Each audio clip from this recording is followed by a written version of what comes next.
Last week, I shared my 7 tips to help support you if you've had a miscarriage. And this week, I want to dive deeper into one of those 7 tips. And actually the inspiration for that topic, or actually this topic this week, was because of an email I got from one of the members of my Hope Coaching Program who shared a baby announcement from her baby that was born as a result of the support she was able to get from us. And one of the things she shared, which we're going to share on the screen right here for you, is that we were able to discover her thyroid issues. And as a result, she believes that that was impactful in helping her conceive and have a healthy pregnancy. So that was the inspiration, or is the inspiration, for this video right here. If you've had a miscarriage, first and foremost, I'm sorry to hear it. But second, I always wonder if you've had thyroid issues, and more importantly, have they been checked? And I know that many of you are gonna tell me that they have, but I scratch my head because I actually wonder, have they been checked completely? So let's get into this week's topic. Before I dive into this week's topic, I do want to give a quick shout out to this week's sponsor of the video, Fairhaven Health. Fairhaven Health produces great products. FH Pro for Women is one of them. If you want more information on their products and how they can support you, use the link in the description below.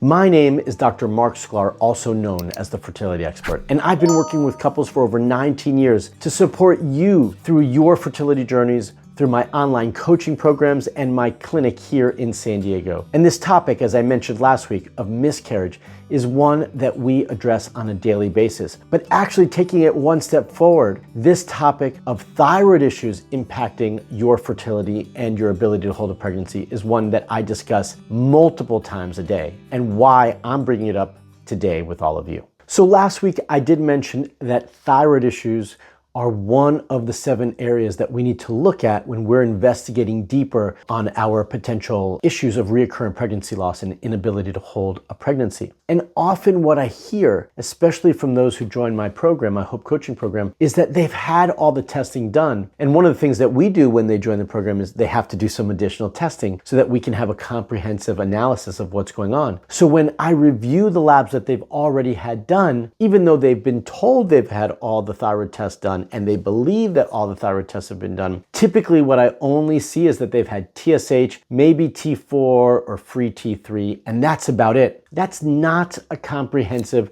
thyroid panel. That's not a comprehensive look at thyroid disease. That is a small fraction of what we really need to do. And in reality, we need a much more comprehensive view. We need to take a step back and get a more comprehensive panel done as it relates to our or your thyroid disease or thyroid health. Now, many times this is done because so many of the physicians that you're working with really can only do so much with the information you give them. So they don't order more than what they can actually support and treat. And that's why typically they're only looking at those variables, TSH being the #1 variable, because the medication that you're going to be prescribed, Synthroid or levothyroxine, is directly impacting your TSH, your thyroid stimulating hormone. And so that's why they're only looking at those values.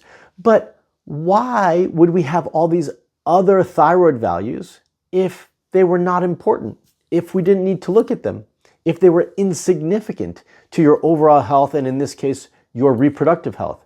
There's a reason why we have those labs. There's a reason why we're looking at those numbers, because they do matter. They do impact your health and how you feel and your fertility. So wouldn't it make sense to test and investigate all of those areas? Well, of course, the answer is absolutely. But the reason why it's not done is because there's only so much that your physician can do, and it's directly focused on your TSH. So you might be asking, well, what are all the labs that we should be checking? Well, I'm glad you asked that question, because I'm going to share them right now, especially if you've had recurrent pregnancy loss. But even if you're just trying to get pregnant and you haven't had any losses, thank God, we still want to look at and have a comprehensive understanding of your thyroid function. So yes, we are going to start with TSH, thyroid stimulating hormone, because that is one of the primary hormones that we need to look at and investigate. But we're also going to go beyond that. We need to look at your primary thyroid hormone. So TSH is produced in your pituitary and stimulates your thyroid to produce its primary hormones, T3 and T4. And we have 2 versions of each. We have the total or just T4, or total and just T3. And we also have the free aspects of each one, which is free T4 and free T3.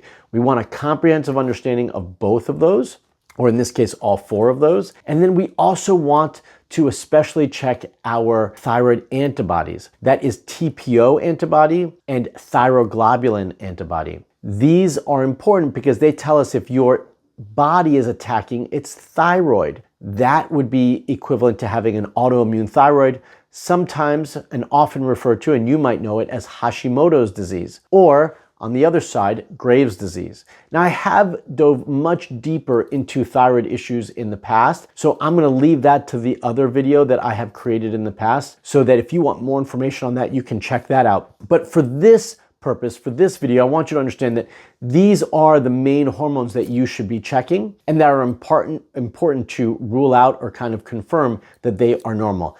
I love finding out that everything looks good. Okay? And so wouldn't you have some peace of mind if you tested them and then found out that yes, everything looked good, no problems, you could move on to looking in other areas?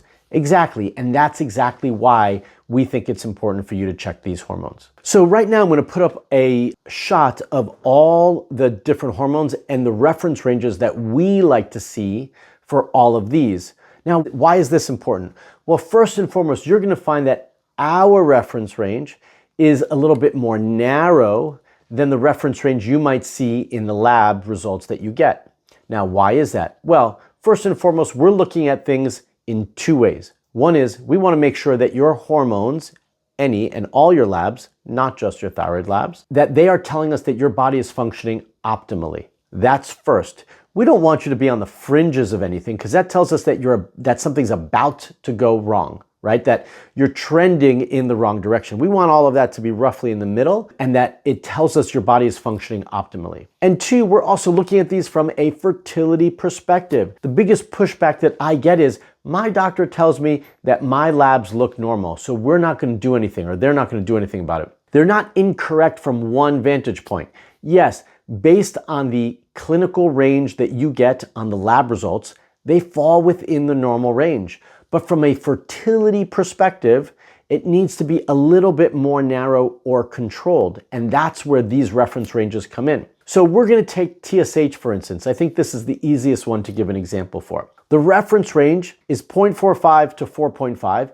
And in some, it's actually even more than that. It's 5.4. I have seen very rare occasions where that reference range is about 3.5 or 3.7. That's actually the one I like the most. But for fertility, we want to see your TSH be between 1 and 2. I'm comfortable it kind of edges towards 2.5. I really don't want to see it at 3 or above. And so this tells us that your thyroid needs more support. It might be fine if you're not trying to get pregnant, but for fertility and conception, we do want to see that be in those reference ranges. And that's why those numbers, those tests, and these reference ranges are so important for you and your fertility. So the other thing that I hear is often is that I went in and I spoke to my GP or primary or OBGYN, maybe even your REI, and you asked for a full and complete thyroid panel and they said, you don't need it, we're not going to order it, or we can't order it for you. So then what do you do? How do you get this information? For all of you out in the world, what do you do? Well, the fortunate thing for all of you is I want you all to know is that for the most part, in most countries, you can actually order your own lab, so you can be proactive about doing a comprehensive thyroid panel to get more information about your results. I cannot speak about if you can get these tests in all the countries or the resource I'm about to give you in all these countries, but in many countries you can. So I'm going to leave a link for a testing company that you can use to help collect your blood, send it off for testing, and then you will get those results. And I'm going to leave that link in the description below for you so that you all can be proactive and empowered with your fertility and thyroid health. And then the next step becomes, well, what do we do with this information if it comes back abnormal? Well, that's where you're going to need support. There's two reasons you're going to need support, and maybe even two ways that you're going to need support.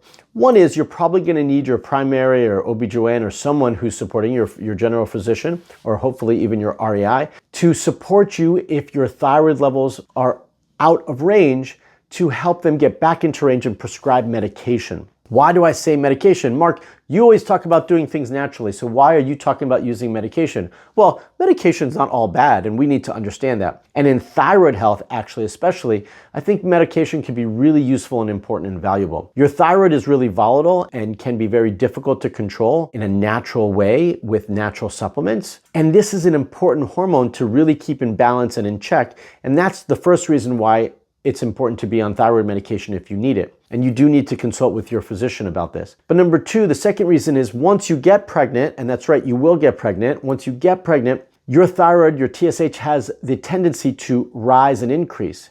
And so we want to make sure it's controlled and stable and that it's not fluctuating back and forth. And so that's another reason. Now, if you weren't trying to conceive, I would feel more comfortable with you trying to control it naturally. But on this journey, and especially if you've had a loss, I want to make sure that we've got that under control, and I do believe in this situation that medication would be the best option for you. Now, there's a lot of other things that will have to be done to support all the other hormones. So I'm just talking about TSH for medication. Your physician is not going to support any of the other issues that are found with your lab work if it's outside of that TSH, that thyroid stimulating hormone. And that's where we come in, or working with a natural healthcare provider or functional medicine provider is really going to be valuable for all of you to get those support. Additionally, if you want, you can always join my Hope Fertility Coaching Program, and that's how I support all of these couples on their fertility journey. And this is one of the things that we look at and support you with if you are in that program. If you want to join my Hope Coaching Program, all you have to do is apply by using the link in the description below. When I posted my video last week on 7 tips to support you or help you prevent an upcoming miscarriage, I did receive one comment, one post feedback back saying, why do I need all these tips and tricks? I just need real support. Well, unfortunately, I'm sorry that you feel that way, but I feel like it's really important that I say this right now. I can't look at your specific case through YouTube. I can't look at your specific needs and give you specific guidance.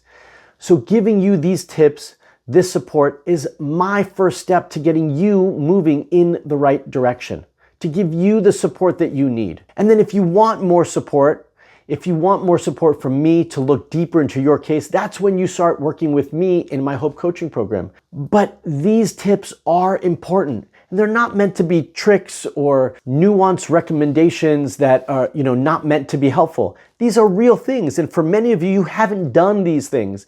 And that's why I'm talking about them now, so that you can start moving in the right direction. And hopefully, like many who have messaged me, this is the key that opens the door and helps you conceive, hold a pregnancy, and have a healthy baby. And that's what I wish for all of you.